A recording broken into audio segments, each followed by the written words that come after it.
قرآن کریم کو سمجھنے کے لیے یہ ضروری ہے کہ اس کی تشریح کی جائے اور اس کے الفاظ اور معانی بیان کیے جائیں،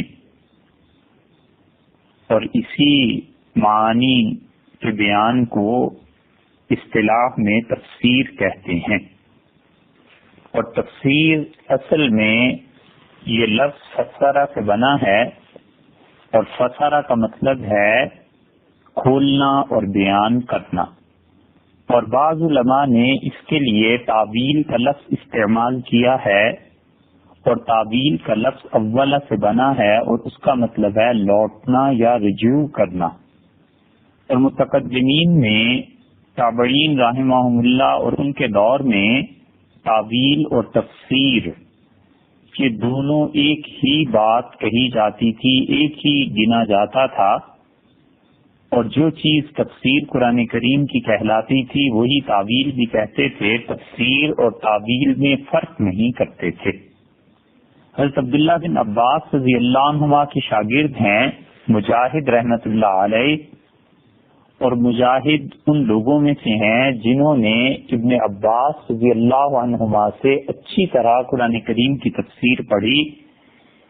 مجاہد نے 20 مرتبہ سورہ فاتحہ سے لے کے والناس تک عبداللہ بن عباس رضی اللہ عنہما سے قرآن کریم کی تفسیر پڑھی، اور مجاہد کہتے تھے کہ ان العلماء یعلمون تأویلہ، علماء قرآن کی تفسیر تعویل کو جانتے ہیں، تو وہ تعویل کا لفظ تفسیر کے لیے بولتے تھے۔ اسی طرح امام طبری رحمت اللہ علیہ جو اپنے زمانے کے بہت بڑے صاحب علم مجتہد تھے، اور ان کا اجتہاد، ان کا مسلک 1.5-2 صدی تک امت میں رائج رہا ہے، اور پھر آہستہ آہستہ وہ شافعی فقہ میں جا کر مل گیا۔ امام طبری رحمت اللہ علیہ نے بھی اپنی تفسیر میں 20 مقامات پر یہ لکھا ہے کہ القول فی تعویل قول اللہ، اللہ تعالی نے اس آیت میں جو کچھ کہا ہے اس کی تعویل۔ کبھی فرماتے ہیں کہ اختلف اہل التعویل، اس آیت کی تفسیر کرنے میں علماء کا اختلاف ہے۔ تو تعویل اور تفسیر یہ متقدمین پرانے حضرات کے ہاں دونوں ایک ہی معنی میں استعمال ہوتے تھے، اور پھر ہوتے ہوتے آہستہ آہستہ ان دونوں میں فرق ہونا شروع ہوا کہ تعویل ایک الگ چیز کا نام ہے اور تفسیر ایک الگ چیز کا نام ہے۔ ابو منصور ماتریدی رحمت اللہ علیہ جو ماتریدیہ اور حنفیہ کے امام تھے، وہ کہتے تھے کہ تفسیر کا لفظ وہاں بولا جائے گا جہاں قرآن کا قطعی اور حتمی مفہوم بیان کرنا ہو، اور اس مفہوم پر جو کچھ بھی مراد لیا جا رہا ہے کوئی قوی دلیل قائم ہو اور اس پر جم جایا جائے، قطعاً مراد یہ لے لی جائے کہ بالکل ٹھیک یہی اس کی تفسیر اور تعویل ہے، تو پھر اس کو تو ہم کہیں گے تفسیر۔ مثلا اللہ تعالی نے فرمایا کہ والسماء والطارق، اور قسم ہے آسمان کی اور طارق کی، وما ادراک ما الطارق، اور تمہیں کیا معلوم طارق کیا چیز ہے۔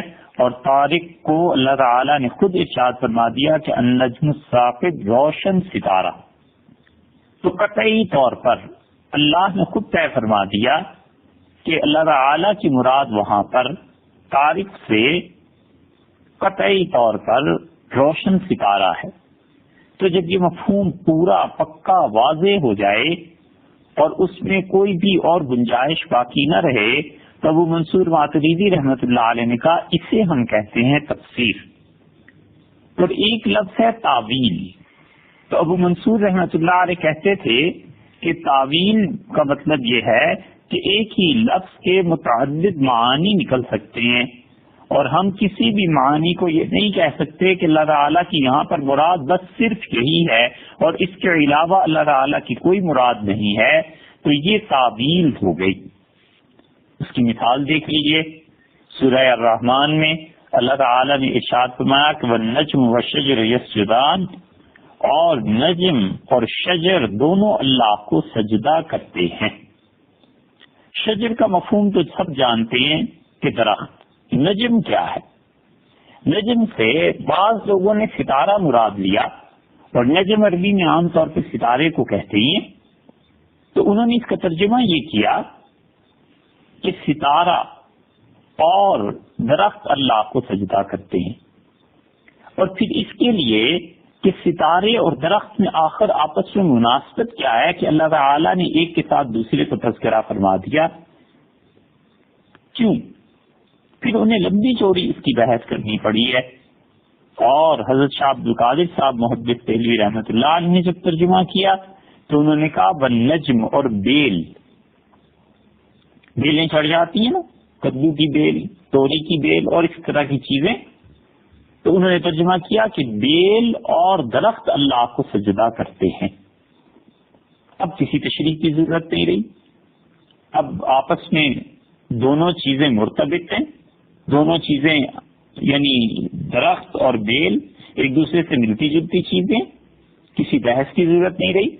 لیکن یہ جو النجم ہے اس کا ترجمہ ستارہ کرنا چاہیے یا بیل کرنا چاہیے، یہ چونکہ حتمی اور قطعی بات نہیں ہے، اس لیے ہم یہ کہیں گے ابو منصور ماتریدی رحمۃ اللہ علیہ کی زبان میں کہ یہ تعویل ہو گئی کہ ایک ہی لفظ کے متعدد معنی ہے، اور کسی معنی کو بھی آپ یہ نہیں کہہ سکتے کہ بالکل یقینی طور پہ اللہ کی مراد یہی۔ لغت تائید کرتی ہے شاہ عبد القادر صاحب رحمۃ اللہ علیہ کی، اور عربی لغت میں ہر وہ چیز جس کا تنا نہ ہو، جس کا کوئی سٹینڈ نہ ہو، جس میں کوئی قوت اور طاقت نہ ہو کہ وہ اس کے بل بوتے پر کھڑی ہو سکے، اس کو کہتے تھے نجم۔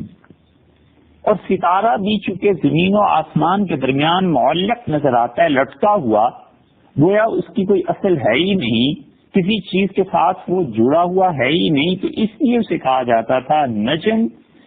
اور اسی طرح بیل کو بھی کہا جاتا ہے کیونکہ شجر کے برعکس اس کا کوئی تنا نہیں ہوتا۔ تو وہ منصور ماتریدی رحمۃ اللہ علیہ نے یہ کہا، اور انہی کے موقف کی تائید بعد میں بہت سے علماء نے کی، مثلا یہ معالم التنزیل ہے بغوی رحمۃ اللہ نے کی ہے، تو وہ بھی یہی کہتے ہیں کہ تعویل کا مطلب یہ ہے کہ آیت کو ایسے معنی کی طرف لوٹا دیا جائے گا جو معنی کتاب و سنت کے مخالف نہ ہو، اور اس سے ہم کچھ نچوڑ کچھ نکالیں اور پھر اس کے بعد اس معنی کو بیان کریں۔ اور زرکشی رحمۃ اللہ علیہ انہوں نے تفسیر کی بہت آسان تشریح کی ہے، اور وہ کہتے ہیں کہ تفسیر ایسے علم کو کہتے ہیں جس سے قرآن کریم کو سمجھا جائے، اس کے معانی کو بیان کیا جائے اور احکامات کو واضح کیا جائے۔ ابو حیان اندلسی مشہور مفسر ہیں، اور انہوں نے قرآن پاک کی تفسیر لکھی ہے البحر المحیط، اور ابو حیان اندلسی رحمۃ اللہ علیہ نے قرآن پاک کی 3 تفسیریں لکھی، ایک تفصیل سے البحر المحیط، پھر اسی کا اختصار انہوں نے کر دیا، اور حاشیہ بھی۔ اللہ نے قرآن کریم کے معانی سمجھنے میں بہت بہت اچھا ذہن انہیں دیا تھا۔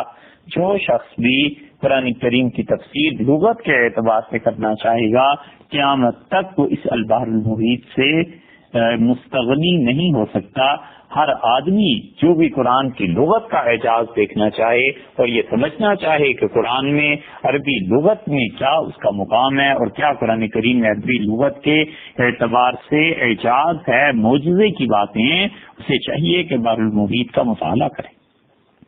اور انہوں نے تفسیر کی تعریف بہت مناسب الفاظ میں کر دی۔ انہوں نے کہا ہوا علم یبحث فیہ عن طریق کیفیت النطق، تفسیر ایسا علم ہے جس میں قرآن کریم کے تلفظ کی کیفیت آتی ہے کہ الفاظ کو ادا کیسے کرنا ہے اور کیسے انہیں پڑھنا ہے۔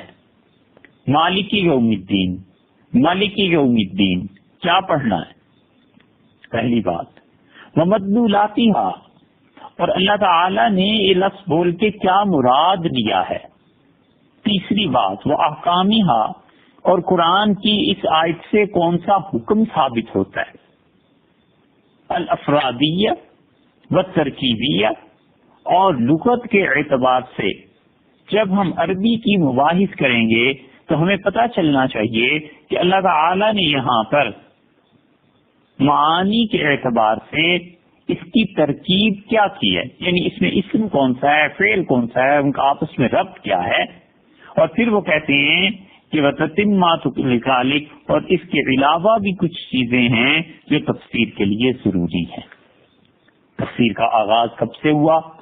قرآن کریم کے سب سے پہلے مفسر اور شارح حضور صلی اللہ علیہ وسلم تھے، اور نبی کریم صلی اللہ علیہ وسلم پر جو کچھ نازل ہوتا تھا اللہ تعالیٰ کے حکم سے جبریل امین جو کچھ لے کے آتے تھے حضور صلی اللہ علیہ وسلم اسے لوگوں کے سامنے بیان کرتے تھے.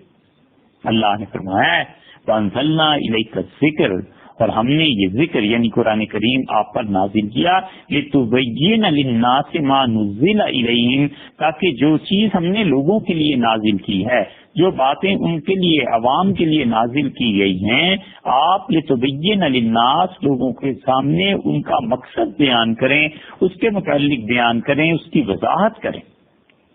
اور رسول اللہ صلی اللہ علیہ وسلم اپنی ساری حیات طیبہ میں جو کچھ بھی ارشاد فرماتے رہے وحی کے اعتبار سے آپ کی تمام صحیح مرفوع احادیث ان کی اصل قرآن کریم سے ثابت ہے. حضرت شاہ ولی اللہ محدث دہلوی رحمۃ اللہ علیہ نے آخری زمانے میں اپنی عمر کے آخری حصے میں یہ کام شروع کیا تھا، اور ان کا خیال تھا کہ وہ ایک ایک حدیث کی اصل قرآن سے نکال کر دکھائیں گے کہ اللہ تعالیٰ نے کس مقصد پہ کس موقع پہ کیا بات کہی ہے، اور رسول اللہ صلی اللہ علیہ وسلم نے اس بات کو کیسے سمجھ کے اپنے پیرائی میں بیان فرمایا ہے. مگر شاہ صاحب رحمۃ اللہ علیہ کی امت نے وفا نہیں کی، اور چند صفحات انہوں نے اس موضوع پر لکھے اور انتقال کیا. اگر وہ کام مکمل ہو جاتا تو بہت بڑا کام ہوتا. اور اس کے بعد جو حدیث کا انکار کرتے ہیں یہ منکرین حدیث، ان کے لیے بلکہ ان میں جو سلیم متبع لوگ ہیں سمجھنا چاہتے ہیں ان کے لیے حدیث کے انکار کی گنجائش باقی نہ رہتی. اور رسول اللہ صلی اللہ علیہ وسلم نے پھر صحابہ کرام رضی اللہ عنہم کو سکھایا، انہیں بتایا. وہ حضور صلی اللہ علیہ وسلم کے سامنے قرآن کریم کی تلاوت کرتے تھے، معانی پوچھتے تھے، اور آہستہ آہستہ یہ تفسیر کرنے کا منصب صحابہ کرام رضی اللہ عنہم کو ملا، اور خلفائے راشدین رضی اللہ عنہم قرآن کے بہترین مفسر تھے. اور ان کے علاوہ حضرت ابو موسیٰ اشعری رضی اللہ عنہ تھے، عبداللہ بن زبیر رضی اللہ عنہ تھے، ابی بن کعب رضی اللہ عنہ تھے. اور جس آدمی کو اللہ نے تفسیر میں بہت بڑا حصہ دیا تھا، اور جس ہستی کو رسول اللہ صلی اللہ علیہ وسلم کی دعا لگ گئی تھی، وہ حضرت عبداللہ بن عباس رضی اللہ عنہ تھے. حضور صلی اللہ علیہ وسلم نے ان کے لیے دعا کی، اور آپ نے کہا اللہم علمہ التأویل، اللہ اس بچے کو قرآن کریم کی تفسیر سکھا دے. اور عبداللہ بن عباس رضی اللہ عنہ اس دعا کے مصداق ٹھہرے، اور اللہ نے ان کے حق میں یہ دعا قبول فرما لی. اور اللہ تعالیٰ نے عبداللہ بن عباس رضی اللہ عنہ کو قرآن کریم کے لیے ترجمان مقرر کر دیا. اور ابن عباس رضی اللہ عنہ جب تفسیر بیان کرتے تھے تو ایک مرتبہ ان کے شاگرد کہتے ہیں کہ عرفات کے میدان میں حج کے خطبے میں انہوں نے سورہ روم کی تفسیر بیان کی، اور خدا کی قسم وہ اتنی اچھی تھی کہ اگر کافر سن لیتے تو مسلمان ہو جاتے. خلفائے راشدین رضی اللہ عنہم میں سب سے زیادہ تفسیری روایات امیر المومنین سیدنا علی رضی اللہ عنہ سے ملتی ہیں، کیونکہ اللہ تعالیٰ نے انہیں بہت موقع دیا تھا.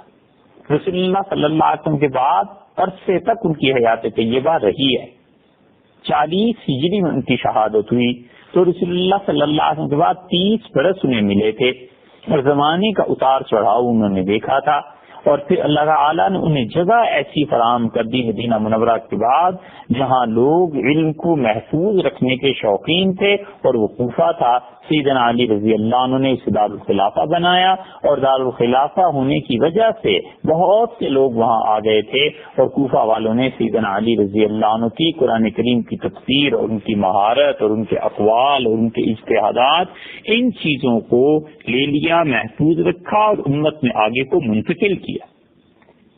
اور پھر وہ آدمی جس کو امام نبوی رحمۃ اللہ علیہ کے بقول، اور انہوں نے صحیح مسلم کی جو شرح لکھی ہے اس میں انہوں نے اس بات کا اقرار کیا ہے کہ خلفائے راشدین سے زیادہ قرآن کریم کو سمجھنے والی وہ ہستی تھی جس کو کہتے ہیں عبداللہ بن مسعود رضی اللہ عنہ، اور ابن مسعود رضی اللہ عنہ جیسا دوسرا آدمی قرآن کریم کو سمجھنے کے معاملے میں تمام صحابہ کرام رضی اللہ عنہ میں کوئی نظر نہیں آتا۔ ابن مسعود رضی اللہ عنہ سب سے اعلیٰ درجے کے مفسر تھے قرآن پاک کے، اور ابن مسعود رضی اللہ عنہ نے قرآن کریم کو تلاوت سے لے کے تفسیر تک ایک ایک چیز رسول اللہ صلی اللہ علیہ وسلم سے بغیر کسی واسطے کے براہ راست حاصل کی ہے۔ اسی لیے ایک موقع پہ جب ابن مسعود رضی اللہ عنہ سے کہا گیا کہ آپ قرآن ایسے پڑھیں گے جیسے زید رضی اللہ عنہ نے کہا ہے، تو ابن مسعود رضی اللہ عنہ نے مسجد میں خطبہ دیا اور انہوں نے کہا، لوگوں میں نے 70 صورتیں حضور صلی اللہ علیہ وسلم کی منہ مبارک سے، زبان مبارک سے سن کر یاد کی ہیں، اور اب لوگ مجھے کہتے ہیں کہ میں زید رضی اللہ عنہ کی طرح قرآن پڑھوں، تو کیا جیسے رسول اللہ صلی اللہ علیہ وسلم پڑھایا تھا ایسے چھوڑ دوں گا؟ اور ابن مسعود رضی اللہ عنہ نے سب کی موجودگی میں کہا، اور انہوں نے ببانگ دوہل یہ بات کہی، اور انہوں نے اکابر صحابہ کرام رضی اللہ عنہ کے سامنے اس بات کو ارشاد فرمایا۔ انہوں نے کہا، وَلَقَدْ عَلِمَ الْمَحْفُوظُونَ، جن لوگوں کو یاد ہے انہیں یاد ہے، یہ جانتے ہیں کہ خدا کی قسم ابن مسعود جانتا ہے کہ قرآن کی کون سی آیت کہاں پر نازل ہوئی، کس شخص کے بارے میں نازل ہوئی، کس معاملے میں نازل ہوئی۔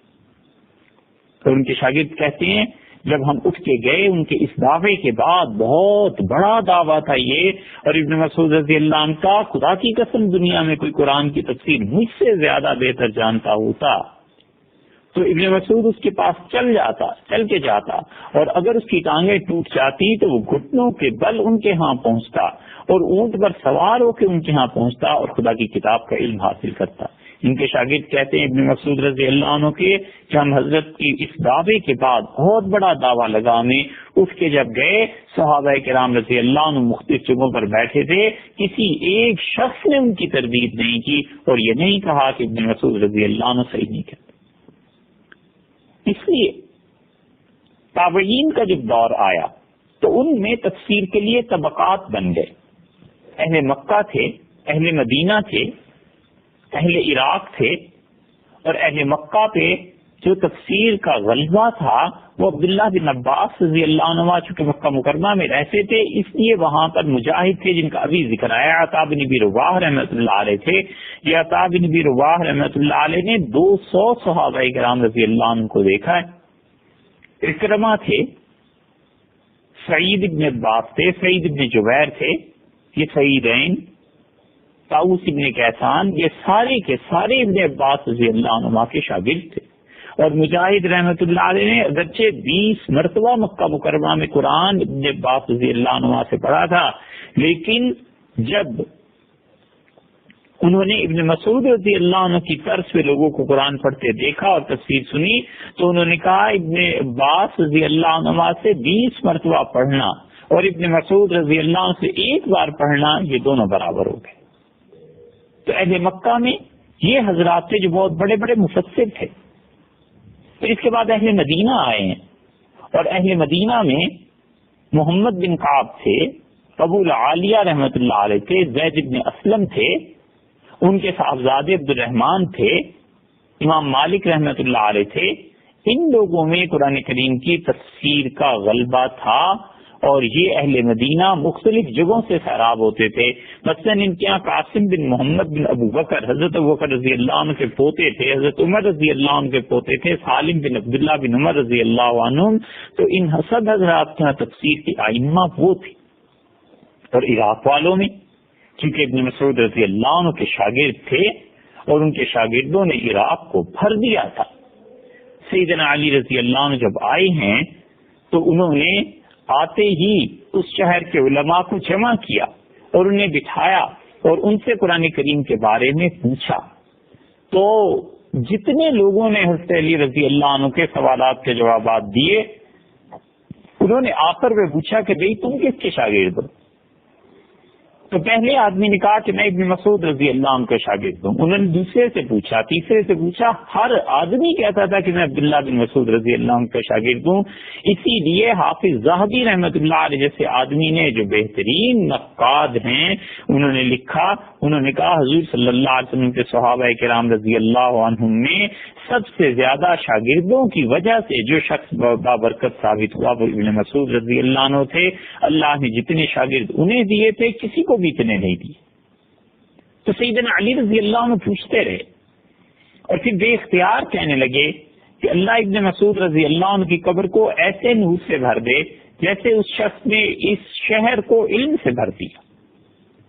اور یہ نہیں ہے کہ یہ تفسیر محض لغت جاننے کی وجہ سے کرتے تھے، بڑے محتاط لوگ تھے.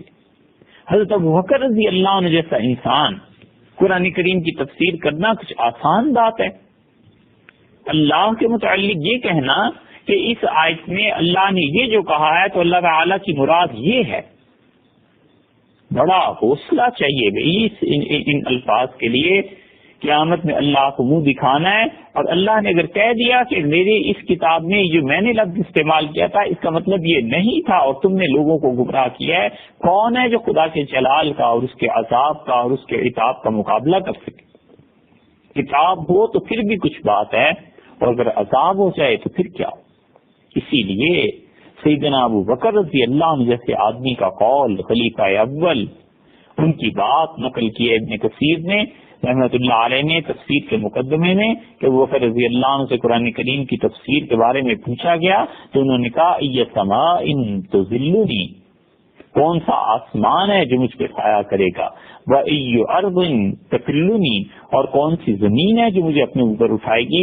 اذا قلت فی قرآن برأیی، اگر میں قرآن میں اپنی طرف سے کوئی کہہ دوں بات، او قلت فی بما لا عالم، یا میں کوئی ایسی بات کہہ دوں جس کا مجھے علم حضور صلی اللہ علیہ وسلم سے نہیں ملا، میں اپنے پاس سے کوئی بات کہہ دوں تو کون سا زمین و آسمان ہے جو میرا وجود برداشت کرے. حضرت عبداللہ بن عمر رضی اللہ عنہ جو رسول اللہ صلی اللہ علیہ وسلم کی ذات اقدس میں فنا تھے، انہوں نے کہا میں نے مدینہ منورہ کے فقہا کو دیکھا اور یہ لوگ قرآن کریم کی تفسیر کرنے کو بڑی ذمہ داری کا کام سمجھتے تھے. اور پھر فرمایا کہ سالم بن عبداللہ بن عمر، قاسم بن محمد، سعید بن مسیب اور ناقل کہتا ہے. ابن جریر طبری رحمۃ اللہ علیہ نے فرمایا کہ یہ سب لوگ اس درجے کے تھے جو لوگ قرآن کریم کی تفسیر کرنے میں اپنے لیے بہت ذمہ داری کا احساس رکھتے تھے اور ڈرتے تھے کہ خدا کی کتاب میں کوئی ایسی بات نہ کہہ دیں جو اللہ کی مراد نہیں ہے. اسی وجہ سے مفسرین نے کہا کہ قرآن کریم کی تفسیر کے لیے یہ ضروری ہے کہ جو شخص بھی قرآن کریم کی تفسیر کرنا چاہے اس کو کچھ علوم حاصل ہونے چاہیے.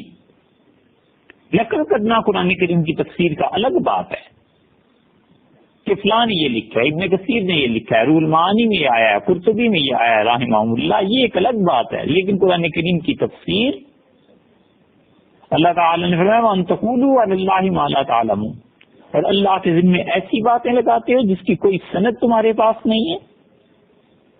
شدید غصے کا اظہار فرمایا. اور حدیث میں ہے من قال فی القرآن برأیہ، جو آدمی اپنی مرضی اپنی رائے سے قرآن کی تفسیر کرتا ہے فلیتبوأ مقعدہ من النار، اسے چاہیے کہ جہنم اپنا ٹھکانہ بنا لے. یہ ضروری ہے کہ جو شخص قرآن کریم کی تفسیر کرنا چاہے وہ عربیت پہ عبور رکھتا ہو، اسے عربی لغت سے پوری مناسبت ہو اور لغت کا ذوق اسے حاصل ہو. زبان کا جاننا الگ چیز ہے اور زبان کا ذوق الگ چیز ہے. ٹھیک ہے، محض زبان کو جان لینا، جیسے کوئی آدمی انگلش جانتا ہو فرض کر لیں تو ٹھیک ہے، لیکن زبان کا ذوق جب وہ پڑھتا ہے، لٹریچر کو پڑھتا ہے تو بعض اوقات ایسے فکرے ہوتے ہیں جن پہ بھڑک اٹھتا ہے. یہ ہے زبان کا ذوق. چٹخارے لیتا ہے، مزہ اٹھاتا ہے زبان سے کہ کتنی خوبصورت بات ہے، کیسا خوبصورت جملہ ہے. آپ دیکھیں قرآن کریم میں یہ ذوق ہے. اللہ نے کہا الا یعلم من خلق، بھلا وہی نہ جانے گا جس نے تمہیں پیدا کیا؟ کیسی زبردست بات کہی ہے. زبان کا ذوق ہو تو الا یعلم من خلق وجد میں آ جاتا ہے آدمی. کہ کیا خوبصورت جملہ. تو اگر کسی آدمی کو زبان چاہے آتی ہو لیکن اس کو ذوق نہ ہو زبان کا تو بھی اس کا کام بڑا مشکل ہے. زبان دانی الگ چیز ہے اور ذوق شناسی الگ چیز ہے. اللہ تعالی نے قرآن کریم میں کئی ایسی باتیں کہی ہیں جہاں پر زبان کا جاننا ضروری ہے. مثلا اللہ تعالی نے فرمایا للذین یؤلون من نسائہم تربص اربعۃ اشہر. جو لوگ قسم کھا بیٹھے ہیں کہ اپنی بیویوں کے قریب نہیں جائیں گے ان کو 4 مہینے تک کی مہلت ہے. فإن فاؤوا اور اگر وہ رجوع کر لیں گے تو اللہ تعالی غفور رحیم. ایلا کیا چیز ہے؟ تربص کیا چیز ہے؟ کوئی شخص اگر ان الفاظ کے معنی نہیں جانتا تو اسے اس آیت کی سمجھ نہیں آ سکتی. زیر زبر کا پتہ نہیں ہے اور چلیں قرآن کریم کی تفسیر کر لیں. ایک شخص مدینہ منورہ میں آیا اور اس نے قرآن پڑھا اور اس زمانے میں قرآن کریم پر زیر زبر وغیرہ یہ چیزیں نہیں تھی.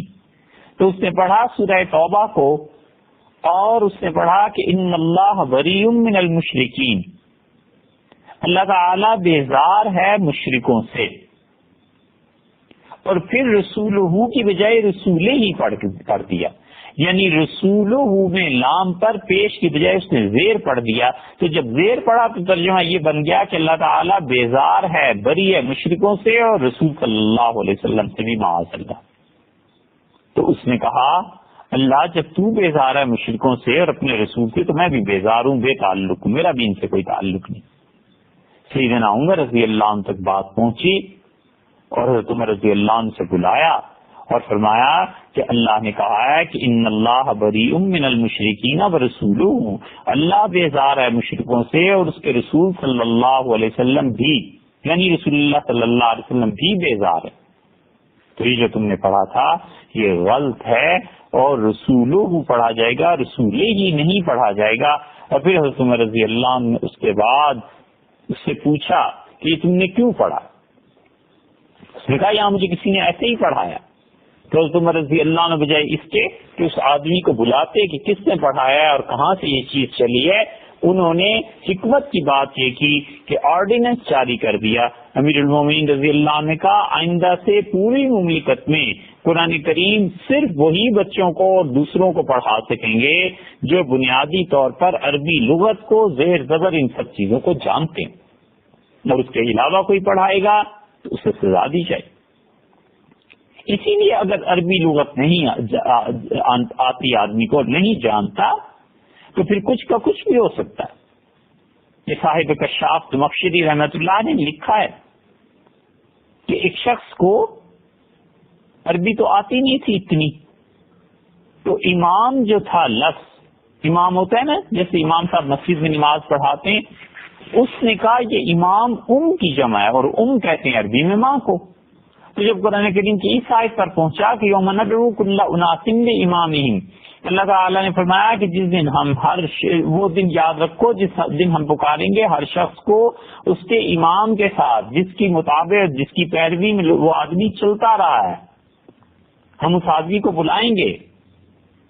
تو اس کے ذہن میں تو یہ تھا کہ کی جمع امام ہے. تو کہنے لگا دیکھو سبحان اللہ, اللہ نے کہا ہے کہ قیامت میں ہر شخص کو ہم بلائیں گے اس کی ماں کے نام کے ساتھ. اب اتنا کہہ کے پھر سے خیال آیا کہ آخر اللہ نے یہ کہا کیوں ہے, تو پھر عقل لڑائی آگے اور کہا اس لیے کہا ہے اللہ تعالیٰ نے کہ اگر کسی کا صحیح نسب نہیں ہے تو قیامت کے دن اس کے ماں باپ کے گناہ پر پردہ پڑا رہے, اس لیے اللہ قیامت میں لوگوں کو ان کی ماؤں کے نام کے ساتھ بلائے گا. ولیعوذ باللہ, یہ تفسیر کہاں سے کہاں اس نے پہنچا دی, ایسی بات خدا کے ذمہ لگا دی جو اللہ نے نہیں کہی تھی. یہ ہے اسے اتنا نہیں پتا تھا کہ ان کی جمع امہات آتی ہے, امام نہیں آتی. ایسے ہی اگر کسی آدمی کو یہ نہیں پتا کہ ایک لفظ قرآن کریم میں ہے اور یہ لفظ کہاں سے بنا ہے تو بھی وہ شخص تفسیر کا قابل نہیں ہے, اس لیے کہ اسے پتہ ہی نہیں چلے گا کہ اصل لفظ کیا ہے، تو ترجمہ کچھ سے کچھ کرتا پھرے گا۔ مسیح کا لفظ قرآن کریم میں آیا ہے اور حدیث میں بھی آیا ہے۔ حدیث میں آتا ہے، قرآن کریم میں تو آیا ہے کہ مسیح ابن مریم سیدنا عیسیٰ علیہ الصلوۃ والسلام کے متعلق آیا ہے نا، مسیح ہے۔ اور حدیث میں آیا ہے، رسول اللہ صلی اللہ علیہ وسلم نے فرمایا مسیح الدجال، وہ دجال مسیح۔ اب دجال کا نام بھی مسیح ہے اور مسیح کا سیدنا عیسیٰ علیہ الصلوۃ والسلام کا نام بھی ہے۔ فرق کیا ہے؟ فرق یہ ہے کہ یہ مسیح مسح کرنے سے ہے، اور مسح کا مطلب چھونے والا۔ سر کا مسح کرتے ہیں نا وضو میں، تو اس کا مطلب ہے سر کے بالوں کو چھونے والا۔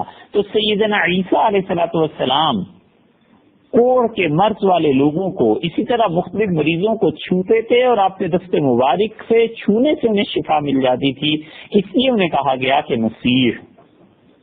اور دجال وہ مسیح سیاحت، مساحت، پیمائش کرنا، سیاحت کرنا، آپ جانتے ہیں دنیا میں گھومنا پھرنا، وہ مسیح اس لیے کہلائے گا کہ وہ دنیا میں پھر جائے گا، گھوم جائے گا ساری دنیا کو۔ تو اس لیے مسیح دجال اور مسیح سیدنا عیسیٰ علیہ الصلوۃ والسلام، ان دونوں میں جتنا فرق ہے وہ آپ سمجھ سکتے ہیں۔ تو بات ایک الگ ہے، یہ بات ایک الگ ہے۔ قال قائل، اللہ تعالیٰ نے فرمایا کہنے والے نے کہا۔ یہ قائل کا لفظ، اس کا ترجمہ کیا بنے گا؟ یہ قائل کا لفظ اگر قیلولہ سے مانا جائے کہ قیلولہ اس کی اصل ہے، تو اس کا مطلب ہے دوپہر کو سونے والا۔ تو قائل کا مطلب قیلولہ کرنے والا۔ لیکن یہ قول سے مانا جائے گا، قول کہتے ہیں نا بات کو، تو قول سے جب مانا جائے کہ یہ لفظ وہاں سے بنا ہے، تو اس کا مطلب ہوا کہنے والا۔ ایسی کسی انسان کو عربیت کے ذوق میں یہ پتہ نہیں ہے کہ اللہ تعالیٰ درمیان میں کسی لفظ کو چھوڑ دیتے ہیں، تو اہل زبان خود سمجھتے ہیں کہ کیا معاملہ ہے یہاں پہ، وہ قرآن کریم کا ترجمہ کرنے کا اہل نہیں ہے، تفسیر تو بہت دور کی بات ہے۔ اللہ تعالیٰ نے مثلاً ارشاد فرمایا وَاسْأَلِ الْقَرْيَةَ، انہوں نے کہا پوچھ لیجیے آپ اس شہر سے۔ حضرت یوسف علیہ السلام کے بھائی جب لوٹے ہیں اپنے والد حضرت یعقوب علیہ السلام کے پاس، تو انہوں نے کہا وَاسْأَلِ الْقَرْيَةَ الَّتِي، آپ اس شہر سے پوچھ لیجیے۔ اب شہر سے کون پوچھتا ہے؟ کوئی کہے کہ لاہور سے پوچھ لیجیے، راولپنڈی اسلام آباد سے پوچھ لیجیے، مطلب یہ کہ لاہور میں رہنے والوں سے پوچھیے، پنڈی اسلام آباد میں رہنے والوں سے پوچھیے، کراچی میں رہنے والوں سے پوچھیے۔ تو یہاں اہل کا لفظ اللہ تعالیٰ نے استعمال نہیں کیا، کیوں؟ اس لیے کہ عربوں کا طریقہ کلام ہی یہی تھا، وہ کہتے تھے اس بستی سے پوچھو، یعنی بستی والوں سے پوچھو۔ قرآن کریم نے کہا ہے شوہر اور بیوی کے لیے کہ ہن لباس لکم وانتم لباس لہن، تم اس کے لباس ہو اور وہ تمہارا لباس ہے۔ اب لباس کا مطلب عربوں میں وہ چیز جو سر سے پاؤں تک ڈھانپ لے، اور لباس کا مطلب اب اردو میں بھی چونکہ استعمال ہوتا ہے لفظ، اس لیے ہم بھی آسانی سے سمجھتے ہیں۔ اور ایک صاحب نے ترجمہ کیا، انگلش خوب آتی تھی لیکن عربی نہیں آتی تھی نا، تو انہوں نے ترجمہ کیا کہ شوہر بیوی کے لیے پینٹ ہے اور بیوی شوہر کی پینٹ ہے، تو پینٹ پتلون، یہ انہوں نے لباس کا ترجمہ کر دیا۔ اگر عربی بھی اسی اعتبار سے آتی ہوتی تو وہ پینٹ سے ذرا سا اوپر چلے جاتے۔ یہ ہے وہ چیز، قرآت کا علم ہے۔ اگر کسی انسان کو نہیں پتا کہ رسول اللہ صلی اللہ علیہ وسلم نے سورہ فاتحہ میں مالک یوم الدین کو ملک یوم الدین بھی پڑھا ہے اور مالک یوم الدین بھی پڑھا ہے، اور حضور صلی اللہ علیہ وسلم نے قرآن کریم میں مختلف الفاظ کو مختلف طرح سے پڑھنا سکھایا ہے، تو قرآت کے اختلافات جب اسے نہیں معلوم تو نتیجتاً وہ قرآن کریم کی تفسیر کیا ترجمہ بھی نہیں سمجھ سکتا۔ ایسی ہی قرآن چونکہ تمام علوم کی اصل ہے، تو سب سے پہلا علم جو انسان کو حاصل کرنا ہے وہ عقیدے کا۔ اگر انسان کو بنیادی طور پر عقیدے کی مباحث نہیں پڑھی ہوئی تو جب ان آیتوں پر پہنچے گا کہ اللہ تعالیٰ نے فرمایا کہ ید اللہ فوق ایدیہم، اللہ کا ہاتھ لوگوں کے ہاتھوں کے اوپر ہے، اور جب اس پہ پہنچے گا کہ اللہ تعالیٰ نے حضرت موسیٰ علیہ السلام سے فرمایا کہ فَإِنَّكَ بِأَعْيُنِنَا، آپ تو ہماری آنکھوں کے سامنے ہیں، اور اللہ تعالیٰ نے فرمایا کہ القیت علیک محبۃ منی، میں نے اپنی محبت کا پرتو تمہارے چہرے پر ڈال دیا تھا سیدنا موسیٰ علیہ السلام کے.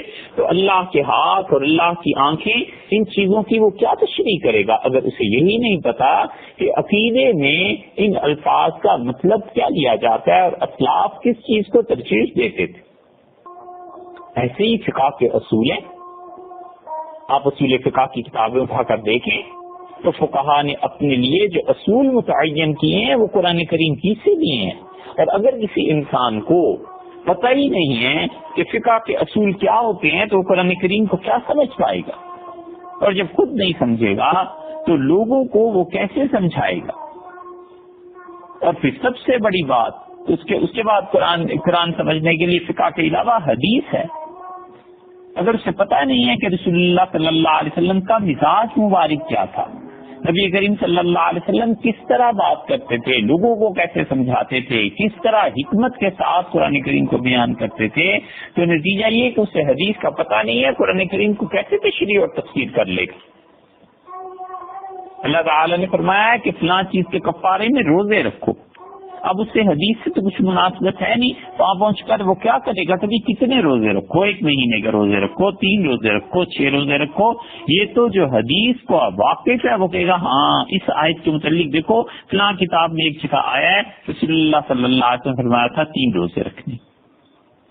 اور سب سے بڑی بات یہ کہ قرآن کریم کی تفسیر کے لیے وہابی علوم کی ضرورت ہے.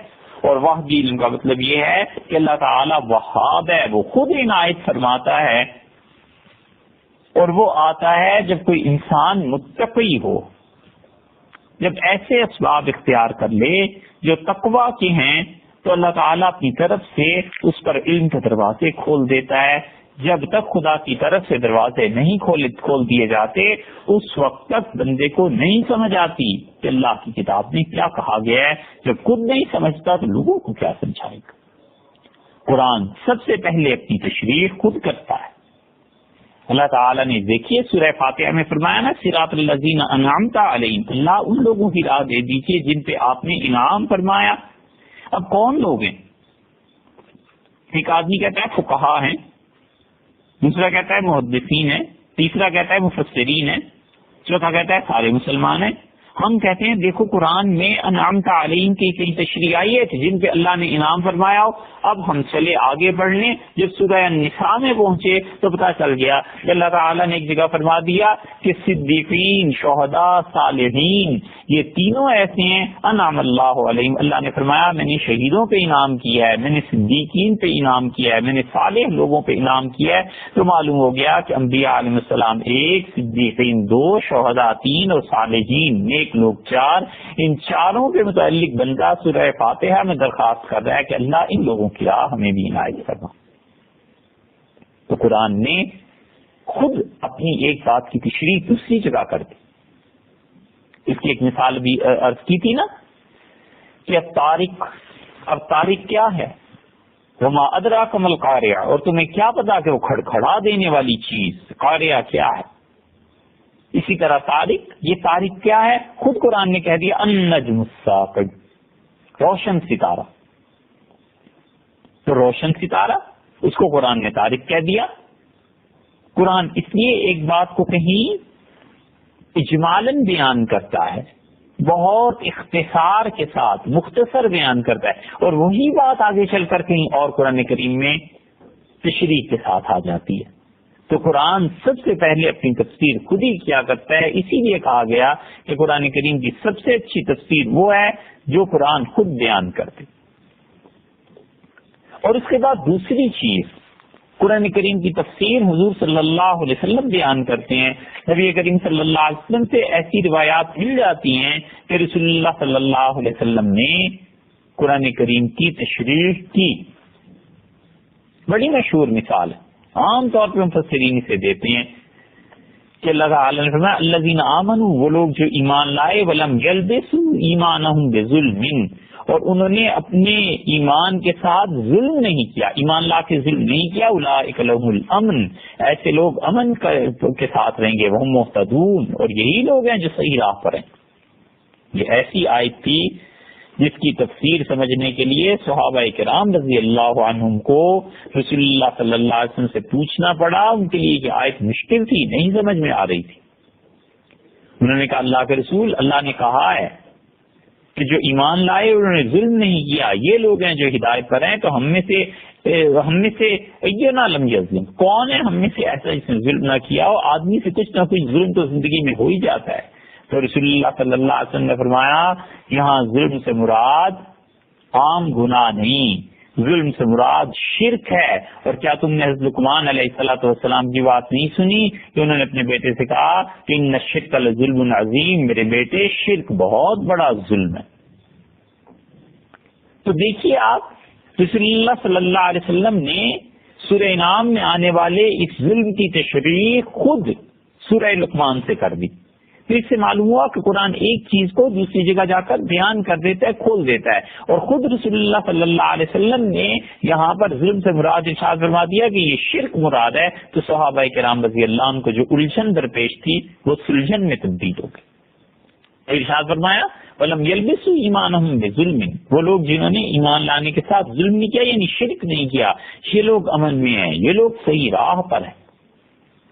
اور پھر اس کے بعد صحابہ کرام رضی اللہ عنہم سمجھے تھے قرآن کو, اور سب سے زیادہ عبداللہ ابن مسعود رضی اللہ عنہ سمجھے تھے.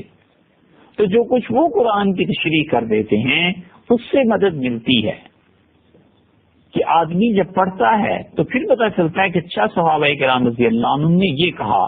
اور پھر وہ صحابہ رضی اللہ عنہ قرآن جب سیکھتے تھے تو علم کے ساتھ عمل بھی کرتے تھے. نتیجہ یہ نکلتا تھا کہ اللہ کی طرف سے ان پر الفاظ, معانی, یہ چیزیں کھول دی جاتی تھی.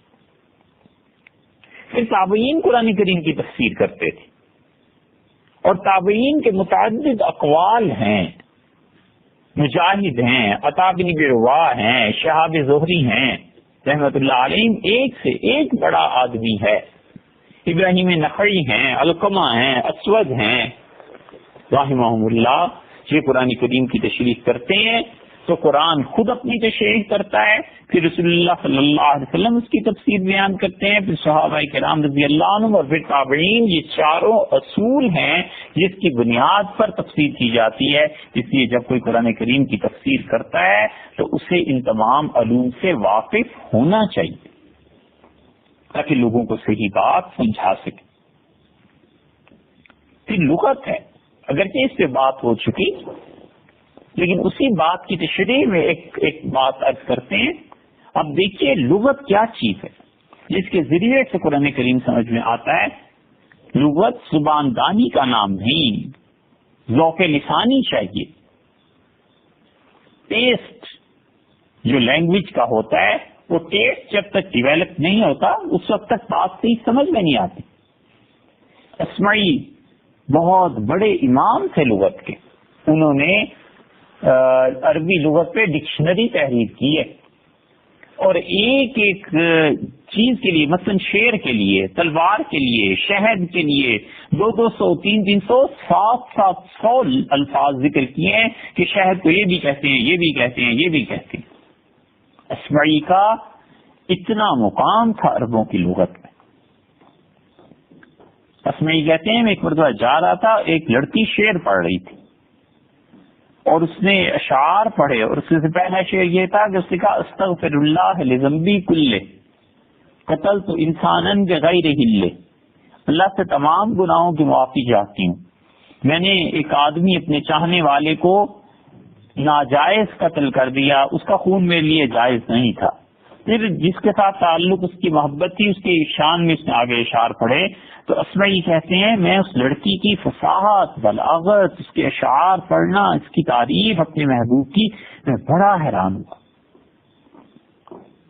اور میں نے اس لڑکی سے تعریف کی, میں نے کہا اتنے عمدہ اشعار پڑھتی ہو, برجستہ وہ پڑھتی چلی جا رہی تھی. تو اس نے کہا اسمعی تم کون؟ میں نے بتایا اسمعی. اس نے کہا اسمعی افسوس تم میری ان شعروں کی تعریف کرتے ہو, میرے یہ اشعار کیا چیز ہیں, تم نے قرآن نہیں پڑھا؟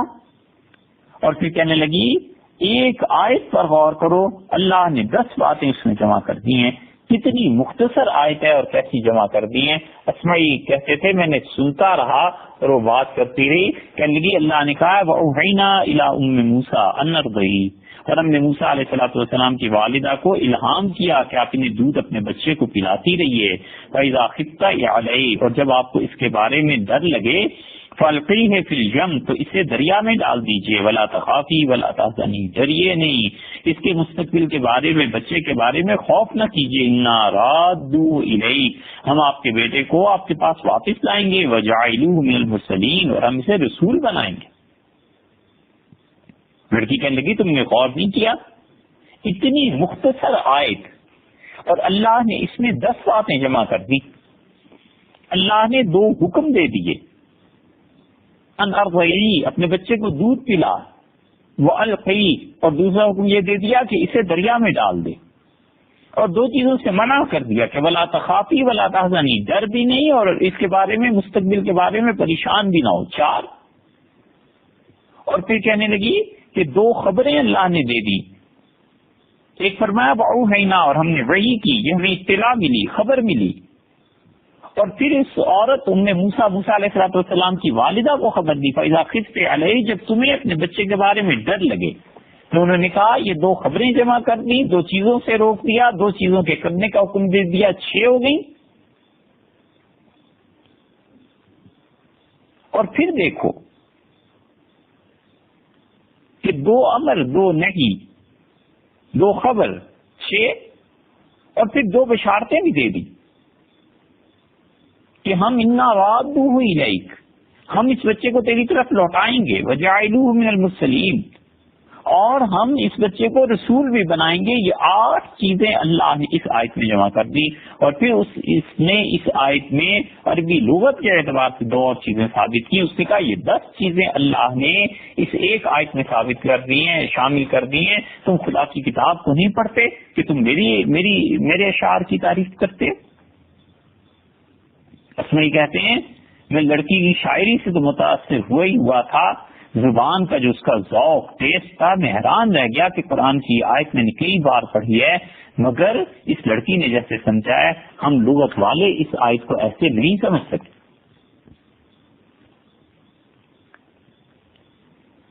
12ویں پارے میں سورہ ہود میں اللہ تعالی نے ایک آیت بیان کی ہے. یہودیوں نے ایک موقع پہ چاہا، تاریخ میں یہ واقعہ ہے، کہ قرآن کریم کا جواب لکھیں، اور انہوں نے اپنے زمانے کے سب سے بڑے ادیب ابن مقفع کو بلایا اور اسے کہا کہ قرآن کا جواب لکھنا ہے. اسے کہا اگر تم میری ضروریات زندگی کا ذمہ لے لو تو میں اس قرآن کا جواب لکھتا ہوں.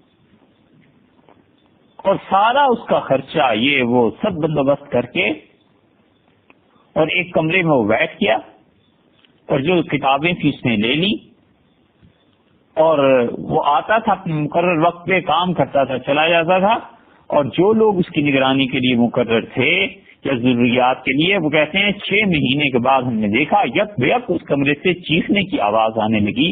ہم نے سوچا یہ ابن مقفع پاگل ہو گیا ہے، کیا ہو گیا؟ جا کے دروازہ کھولا تو دیکھا چاروں طرف اس کے صفحات بکھرے ہوئے ہیں، کچھ پھٹے ہوئے ہیں، کچھ کو توڑ موڑ کے پھینک دیا ہے اس نے اور رو رہا ہے. ہم نے کہا ابن مقفع کیا ہو گیا تجھے؟ کہنے لگا میں نے قرآن کا سارے کا جواب لکھ لیتا، لیکن آج جب میں سورہ ہود کی اس آیت پر پہنچا ہوں کہ اللہ نے کہا کہ اللہ تعالیٰ فرماتے ہیں نوح علیہ السلام کے طوفان کے بعد وقیل یا ارض ابلعی ماءک، اور ہم نے کہا زمین اپنا پانی نگل جا، والسماء اقلعی، اور آسمان تھم جا، وغیض الماء، اور پانی گھٹ گیا، وقضی الامر، اور کام پورا ہو گیا، واستوت علی الجودی، جودی پہاڑ پر کشتی آ کے ٹھہر گئی، وقیل بعدا للقوم الظالمین، اور کہا گیا کہ اپنے پر ظلم کرنے والے لوگ خدا کی رحمت سے دور بھٹک گئے. تو اس نے کہا اس آیت کو دیکھو، میں سارے قرآن کا جواب لکھ لیتا مگر اس کا جواب نہیں لکھ سکتا. کی نگاہ یہ انسان کی طاقت سے باہر ہے. اسی لیے یہ ایسی آیت ہے کہ اس پہ ابن مقفع تو اپنے زمانے میں چیخا ہی تھا. ہمارے سے کچھ عرصہ پہلے یہ لین پول جس نے ترجمہ کیا قرآن کریم کا اس آیت پر جب پہنچا ہے تو مستشرق ہے اور اس نے لینگویج کی بات دی ہے اور کہتا ہے کمال کی چیز ہے جو قرآن نے یہاں پر بیان کی ہے, یہ اللہ کا کلام نہیں ہے تو اور کیا ہے.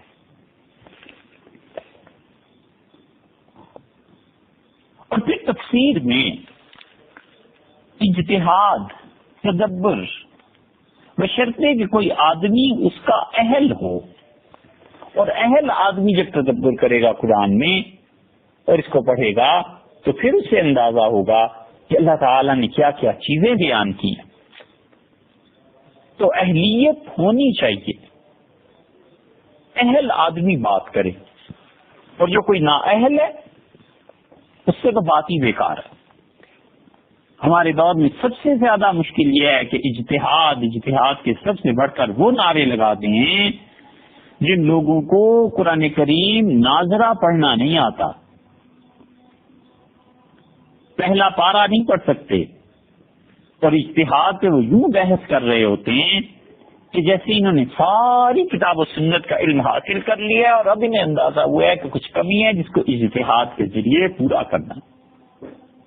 اجتہاد منع نہیں, اجتہاد کرنے سے کوئی روکتا نہیں, بس صرف اتنا سا اختلاف ہے کہ اہل کرے. ایک آدمی چیخ کے کہتا ہے اس مریض کا علاج کرو علاج کرو علاج کرو. ہم بھی کہتے ہیں بھائی مریض کا علاج کرو, لیکن وہ کہتا ہے میں علاج کروں گا. ہم کہتے ہیں تم علاج نہیں کر سکتے اس لیے کہ تم ڈاکٹر نہیں ہو, ڈاکٹر علاج کرے.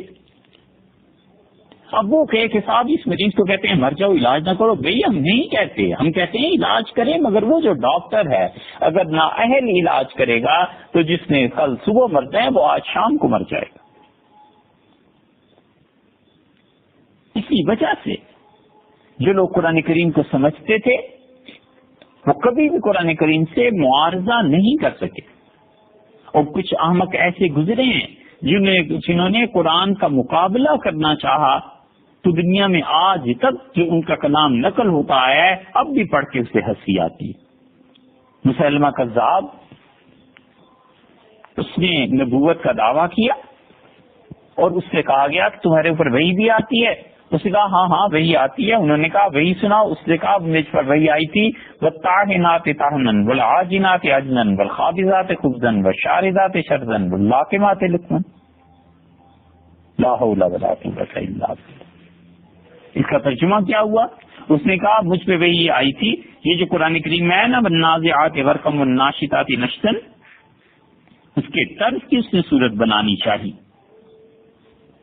اور ترجمہ کیا بنا؟ والطاحنات طحنا, قسم ہے چکی چلانے والی آٹا پیسنے والی عورتوں کی, اور قسم ہے ان عورتوں کی جو آٹا گوندتی ہیں, اور قسم ہے ان خواتین کی جو آٹے سے روٹی پکاتی ہیں, اور پھر قسم ہے ان خواتین کی جو روٹی کو شوربے میں بھگو دیتی ہیں, اور پھر قسم ہے ہمیں ان لوگوں کی باللاقمات لقمن جو لقمے بناتی ہیں خواتین, ان لوگوں کے لیے ان کی قسم. کہاں خدا کا کلام اور کہاں یہ کوئی مناسبت آپس میں تقابل کرتے ہوئے بھی شرم محسوس ہوتی. دوسری ایک وحی آئی والعیاذ باللہ الفیل ملفیل, ہاتھی اور ہاتھی کیا ہے؟ وما ادراک ملفیل, اور تمہیں کیا معلوم ہاتھی کتنی بڑی چیز ہے, کیا چیز ہے؟ لہو ذنب وبیل وخرطوم طویل, اور ہاتھی جانتے ہو اس کی بہت لمبی ایک سونڈ ہوتی ہے اور اس کی دم ہوتی ہے, جیسے مسالہ پیسنے کے لیے ڈنڈا ہوتا ہے ویسی دم ہوتی ہے اس کی. سورہ کوثر کو سنا تو اس نے کہا اچھا محمد صلی اللہ علیہ وسلم پہ انا آتینا کل کوثر نازل ہوئی ہے, مجھ پہ بھی نازل ہوئی ہے. اب تجھ پہ کیا نازل ہوئی ہے؟ کہتا ہے مجھ پہ نازل ہوئی ہے اذا آتینا کل جماہیر, ہم نے تجھے پورا قبیلہ قوم دے دی ہے. فصلی لربک وجاہر, اور اپنے رب کے لیے نماز پڑھا کر اونچی اونچی. ان شانیک هو الکافر, اور تیرا جو دشمن ہے وہ تو کافر ہے. یہ ہے وہ چیز والعیاذ باللہ جو قرآن کے مقابلے میں لاتے تھے, اور جس آدمی کو صرف ذوق ہے نا زبان کا وہ بھی جانتا ہے کہ یہ کیا بےہودہ چیزیں ہیں جو کہتے تھے قرآن کریم کا مقابلہ کرتے ہیں. اب بھی قرآن کے مقابلے میں اگر آپ ویب سائٹس پہ جائیں تو پورا قرآن مل جائے گا. یہودیوں نے، اور جو یہودی اور عیسائی عربی جانتے تھے، انہوں نے کہا تمہارا یہ دعویٰ ہے کہ قرآن جیسی کوئی کتاب نہیں، ہم نے قرآن کے مقابلے میں قرآن بنا دیا ہے، وہ قرآن اب پڑھ لیجئے. انٹرنیٹ پہ جائیے، ویب سائٹ دیکھ لیجئے، اور وہ قرآن ہم نے دیکھا ہے جس کو وہ قرآن کہتے ہیں اور پڑھا ہے. ولیعوذ باللہ کوئی دور دور تک نسبت، تناسب اور مناسبت نہیں ہے جو اللہ کے اس پاک کلام کو ہے اور جو کچھ وہ بےہودگیاں کرتے ہیں اور ظلم کرتے ہیں اپنی جانوں پر، اور قرآن کریم کے مقابلے میں ایک چیز لے کے آتے ہیں. اس لیے قرآن کریم ایک لفظ کہتا ہے، تفسیر بیان کرتا ہے مفسر اس کی، تو ایک ایک لفظ کے کئی کئی معانی ہیں. قرآن ایک ہی بات کہتا ہے، لیکن وہ کس سینس میں، کس مفہوم میں کہتا ہے، یہ مفسرین پھر اس کا تعین کرتے ہیں. مثلا آپ دیکھیں، حکم دینا ہے تو اب اللہ تعالیٰ نے حکم دیے ہیں، لیکن کس طرح؟ اللہ نے فرمایا وَأَقِیمُوا الصَّلَاةَ، اور نماز قائم کرو، یہ فرض ہے نا. ایک جگہ اللہ تعالیٰ نے فرمایا کہ وَاسْتَشْهِدُوا إِذَا تَبَايَعْتُمْ، جب تم قرض کا لین دین کرو تو لکھ لیا کرو. اور ہم سب جانتے ہیں کہ یہ فرض نہیں ہے، لکھنا مستحب ہے. ایک جگہ اللہ نے فرمایا کلوا واشربوا، کھاؤ اور پیو. کھانا پینا کوئی فرض ہے؟ کوئی فرض نہیں ہے. بندہ کھانے کے بعد بھی کھانا کھا لیتا ہے، پیتا ہے، پیٹ بھر جاتا ہے، پھر بھی کچھ پی لیتا ہے. اس کا مطلب یہ ہے کہ کہیں اللہ حکم دیتا ہے فرض کے لیے، کہیں اللہ تعالیٰ حکم دیتا ہے محض اچھی چیز کے لیے کہ اچھا ہے قرض لکھ لیا کرو، کہیں دیتا ہے محض مباح چیز کے لیے، جائز چیز کے لیے. کہیں اللہ تعالیٰ حکم دیتا ہے لیکن اس حکم سے مراد سزا ہے. اللہ نے فرمایا اعملوا ما شئتم، جو تمہارا جی چاہے کرو. یہاں پر یہ مطلب نہیں ہے کہ اللہ نے گناہوں کے لیے چھٹی دے دی. اللہ نے فرمایا کرو تم جو تمہارا جی چاہے، ایک دن سزا ملے گی. ماں کہتی ہے بچے سے مٹی میں کھیلتے ہوئے دیکھتی ہے، کہتی ہے کھیل لو کھیل لو، ابھی پتا چل جائے گا. ہے اب یہ سب جگہ حکم ہی. اب دیکھیے اللہ نے فرمایا کلوا مما رزقکم اللہ، اللہ نے جو رزق دیا اس میں سے کھاؤ. مفسرین کہتے ہیں یہاں پر اللہ تعالیٰ نے رزق کو مباح نہیں قرار دیا، بلکہ اللہ نے یہاں پر احسان جتلایا ہے کہ دیکھو ہم نے عنایت فرمائی ہے تم کھاؤ. تو ہے امر، لیکن کہیں وہ فرض کے لیے ہے، کہیں وہ نفل کے لیے ہے، کہیں وہ محض مباح کرنے کے لیے ہے، کہیں ڈانٹ پلانے کے لیے ہے، کہیں وہ احسان کرنے کے لیے ہے، کہیں وہ پر عاجز کرنے کے لیے، دوسرے کو بالکل احساس دلانے کو کہ تم عاجز ہو جاؤ گے. مثلا قرآن کہتا ہے فاتو بسورۃ من مثلہ، لے آؤ قرآن جیسی ایک صورت. تو یہ چیلنج ہو گیا نا، ہے حکم ہی لیکن چیلنج کے طور پر ہے. کہیں اللہ تعالیٰ مذاق اڑانے کے لیے تاکہ لوگوں کو پتا چلے خدا کے نافرمان کیسے ہوتے ہیں. اللہ نے کونوا قردۃ خاسئین، بندر بن جاؤ، ذلیل رسوا بندر بن جاؤ. تو اب یہ بندر کا بننا یہ ان کے لیے اپنی اختیار میں تھوڑا ہی تھا. اللہ تعالیٰ نے بتایا ہے کہ یوں ان کا مذاق ہے. اور کہیں دعا کے لیے کہ ہے حکم بظاہر لفظ ربنا اغفر لی، بندہ کہتا ہے اللہ ہماری بخشش فرما دے. تو بندہ اللہ کو کوئی حکم تھوڑا ہی دے سکتا ہے استغفر اللہ، بلکہ حقیقت یہ ہے کہ بندے نے یہ کہا اللہ تعالیٰ سے کہ اللہ معاف فرما دیجیے، درخواست ہے. اور کہیں تعجب کے لیے ہے امر، ہے سیرا وہی حکم کا اسمع بہم وابصر، کتنے آج کیا خوب سننے والے ہیں. آج یہ لوگ بہت دیکھنے والے بن گئے ہیں، دنیا میں سنتے دیکھتے نہیں تھے. یوم یاتوننا، جس دن ہمارے پاس آئیں گے کیا خوب دیکھنے والے ہوں گے، کیا خوب سننے والے ہوں گے. کہیں کہیں اللہ تعالیٰ صرف خبر دیتا ہے بس فَلْيَضْحَكُوا قَلِيلًا وَلْيَبْكُوا كَثِيرًا، دنیا میں یہ لوگ ہنس لیں تھوڑا سا، آخرت میں رونا ہے زیادہ. آخرت میں رو، دنیا میں ہنسو. ابھی کوئی فرض تو نہیں ہے لیکن اللہ نے بتایا ہے کہ ان لوگوں کی ایسی ہی حالت ہوگی. تو امر حکم کا صیغہ ہے، حکم کے الفاظ ہیں، لیکن آپ دیکھیے حکم کبھی خبر کے لیے استعمال ہوتا ہے ایک، کبھی تعجب کے لیے دو، کبھی حقارت کے لیے تین، کبھی کبھی دعا کے لیے چار، کبھی کبھی ذلت کے لیے. قرآن کریم میں ذق کافر سے کہیں گے ہم چکھ جہنم کا مزہ. کہیں یہی لفظ عاجز کرنے کے لیے، کہیں مذاق اڑانے کے لیے، کہیں احسان جتلانے کے لیے، کہیں اللہ تعالیٰ ارشاد فرماتے ہیں کہ یوں کر لو زیادہ بہتر ہے، کہیں فرض کے لیے، یہ 9-10 تو ایک لفظ کے الفاظ کے معنی بن گئے اور تو کہنے ہی کیا. تو کون ایسا ہے جو اللہ کی کتاب کے مقابلے میں کوئی کتاب لا سکے؟ اس لیے تفسیر کچھ آسان چیز نہیں ہے، وہ کوئی بچوں کی بات نہیں ہے کہ جو اٹھے قرآن کریم کی تفسیر شروع کر دے. ہمارے لیے تو اتنا ہی کافی ہے کہ جو پچھلے لوگ لکھ گئے ہیں اللہ کے اچھے بندے، ہم اسے صحیح طرح سمجھ ہی پائیں.